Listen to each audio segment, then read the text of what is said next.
High বন্ধুরা, তোমাদেরকে দেখিয়ে দিচ্ছি আমার কমলা লেবু গাছ। আর আমার কমলা লেবু গাছের নিচে এই মেয়েটি কিন্তু কমলাগুলো পেরে খেয়ে নিচ্ছে। আর এই মেয়েটির কী সাহস, লবণ মরিচ দিয়ে আমার কমলা গাছ থেকে কমলা পেরে খাচ্ছে। ঠিক আছে, ও খেতে পারেনি, টক লেগেছে, একদম ঠিক আছে, তিতা লেগেছে ওর থেকে।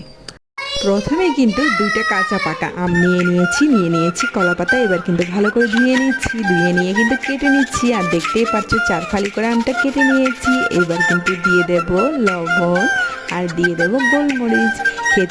হাই বন্ধুরা, কারা কারা এই গাছটি চিনো আর এই ফলটি চিনো সবাই কিন্তু কমেন্ট করে জানাবে। এই ফলটা কিন্তু খেতে খুবই টেস্টি। আর তোমাদেরকে আমি আমাদের গাছের ফলগুলো কিন্তু দেখিয়ে দিলাম, অনেক টেস্টি এবং অনেক সুস্বাদু। বন্ধুরা, এটা হচ্ছে নতুন একটা গেম। এই গেমটাতে আমি নিয়ে এসেছি একটা বাকি ফল তোমরা আগে কেউ খেয়েছো কিনা জানি না, তবে এই ফলটা দেখতে কিন্তু লম্বা লম্বি হয় এবং ভিতরে খেতে কিন্তু খুবই মিষ্টি এবং টেস্টি হয়। ভিতরে কিন্তু কিছু বিচি রয়েছে। এটা পদ্ম ফুল কিন্তু আমাদের দেশে অনেকেই কিন্তু খেয়ে থাকে, তবে চায়নারা কিন্তু পদ্ম ফুলটা দেখছি এখন খুব সুন্দর করে খাচ্ছে। পদ্ম ফুল থেকে কিন্তু পাপড়িগুলো ফেলে দিয়ে ভেতরের অংশটা কিন্তু মিষ্টি মিষ্টি খেতে। হ্যালো বন্ধুরা, এখানে আপুটি যে এই ফলটি খাচ্ছে এটার নাম কি বলো তো? এটা তোমরা কিন্তু জলপাই ভেবে নিও না, এটা হচ্ছে কাঁচা আমড়া। আর আমড়াটা কিন্তু তেঁতুলের সাথে খেতে অসম্ভব পরিমাণে টেস্টি লাগে। এটা হলো কাঁচা আম, আর কাঁচা আম দিয়ে কিন্তু তেঁতুলের চাটনি খেতে বন্ধুরা অসাধারণ লাগে। এই ধরনের চাটনি যদি তোমরা খেতে চাও তাহলে কিন্তু তোমাদের অবশ্যই এই চ্যানেলটা সাবস্ক্রাইব করে যেতে হবে আর কিন্তু পাশে থাকতে হবে।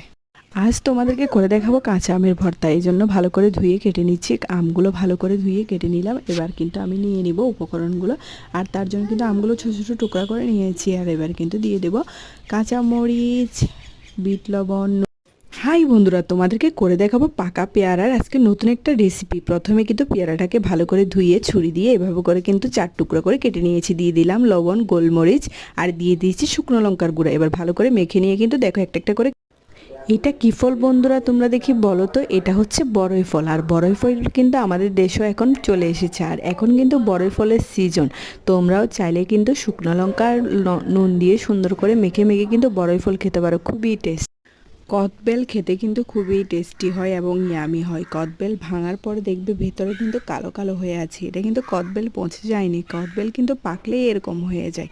আর কদবেল খেতে কিন্তু খুব মিষ্টি এবং টেস্টি হয়ে যায়।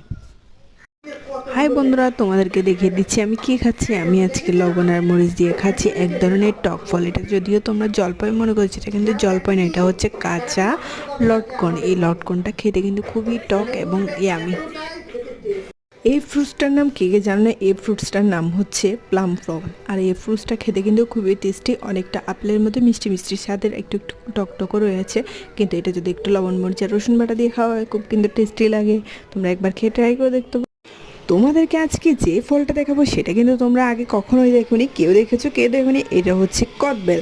আর কদবেল কে কে খেয়েছো অবশ্যই কিন্তু কমেন্ট করে জানাবে। এই কদবেলটা কিন্তু পেকে গিয়েছে আর এই কদবেলটা খেতে এত টেস্টি ছিল যে তোমাদেরকে কি বলবো। এইটা হলো লেবুর পিনিক। আর লেবুর পিনিক বানানোর জন্য গাছ থেকে পেরে নিলাম কমলা লেবু। এবার লেবুটাকে ভালো করে কেটে নিচ্ছি গোল গোল করে। এবার কিন্তু আমি সাজিয়ে নেব কলা পাতায়। আর কলা পাতায় সাজানো হয়ে গেলে দিয়ে দেব লবণ, গোলমরিচ আর দিয়ে দেব শুকনো মরিচের। হাই বন্ধুরা, তোমাদেরকে আজকে দেখিয়ে দিচ্ছি বিলম্ব ফল। এই ফলটা খেতে কিন্তু দুর্দান্ত টক মিষ্টি। আর এই ফলটা কিন্তু খেলে কিন্তু জিভে অবশ্যই জল চলে আসবে। তোমাদের যাদের মুখে কোনো রুচি নেই তারা কিন্তু একবার ট্রাই করে দেখতে পারো, খুব টেস্টি এবং ইয়ামি ফ্রুটস। আমাদের গাছের কুলগুলো কিন্তু প্রথম বছর ধরেছে, দেখি কুলটা খেতে কেমন।